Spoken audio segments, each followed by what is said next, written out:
The Texas Revolution did not occur in a vacuum. It had a government that oversaw the state's efforts to win its independence. In 1835, Texas was not a standalone state since it lacked the population to be such. Thus, it was a part of a larger state with its southern neighbor, Coahuila. The constant battle between federalism and centralism in Mexico initially brought about efforts for Texas to become a state on its own within Mexico. However, when violence erupted in Texas, the effort to be an individual state evolved into becoming an independent country. In November 1835, representatives met at San Felipe de Austin in the Consultation to discuss the situation in Mexico, emerging hostilities, and create a provisional state government. On December 10th, it issued a call for an election on February 1, 1836, for delegates to attend a convention at Washington on the Brazos 1 month later. The movement towards independence was growing, so the Consultation sent emissaries to the United States to raise funds, recruit, and generate sympathy for Texas's cause. One of these emissaries was Stephen F. Austin. Between December 1835 and the spring of 1836, he was primarily on the east coast of the United States.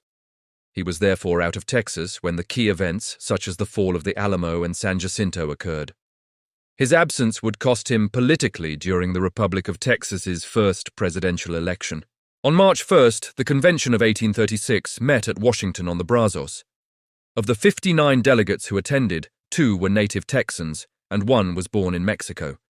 The majority of the members were from the United States, although some were from Europe. Most of them were young, not yet 40 years old, yet some had political experience. They were members of state legislatures and the United States Congress, attended constitutional conventions of other states, and one, Sam Houston, was a former governor of Tennessee and protege of President Andrew Jackson. On March 4th, the convention appointed Houston as the Texas commander-in-chief, and he promptly left to assume command.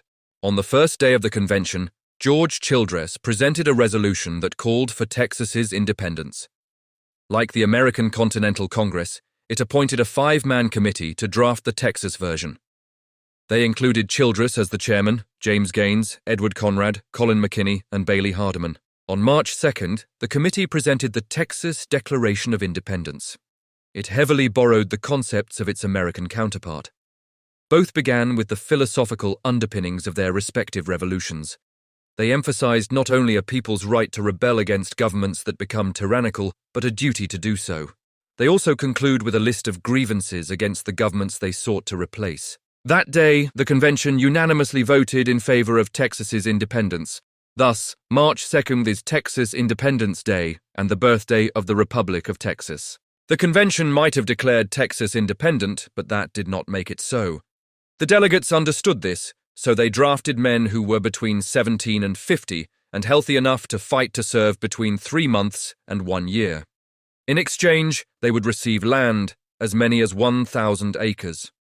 Those that did not serve, render aid, or help Mexico could lose their citizenship and lands that they held. In addition to declaring independence, the convention wrote and adopted a constitution that would establish the political nature of the Republic of Texas. The framers modeled much of it on the United States Constitution, although there were some differences. For example, it allowed for a president. However, the first president would serve just a 2-year term, but it would be increased to 3.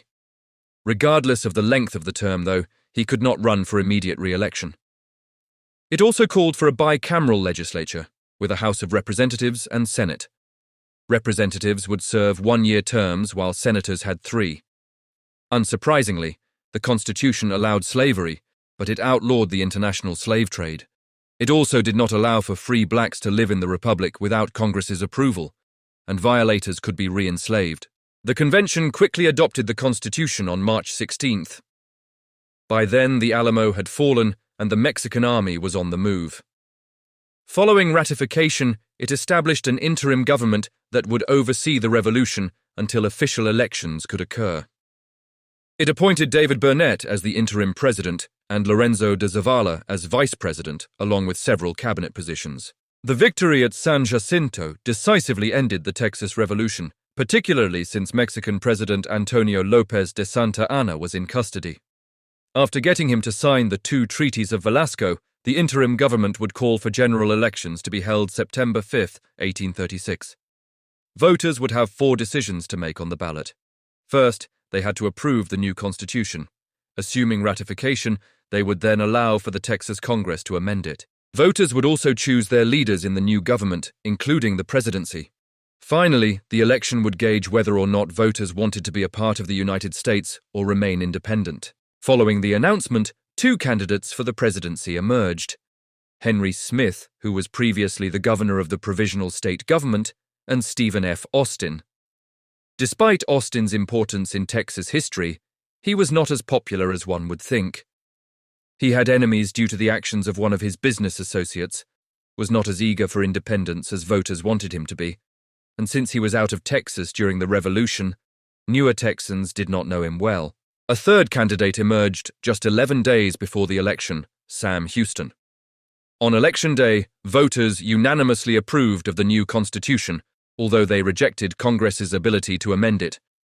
Texans also heavily supported annexation to the United States. Houston overwhelmingly won the presidency with 5,119 votes. Smith garnered 743, while Austin had 587. Mirabeau Lamar, another San Jacinto hero, but a rival to Houston, became vice president. Finally, only 91 opposed annexation to the United States. Like George Washington and his assumption of the American presidency, Houston sought to unify the country by bringing in people who represented as many Texans as possible into his cabinet. For example, he appointed Austin as Secretary of State and Smith as the Secretary of the Treasury.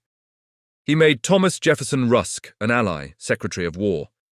He tried to appease the outgoing interim president, David Burnett, by appointing one of his supporters as Attorney General. They despised each other, traded public insults, and Burnett even challenged Houston to a duel, which he refused. The offer was rejected, so Houston settled on another candidate.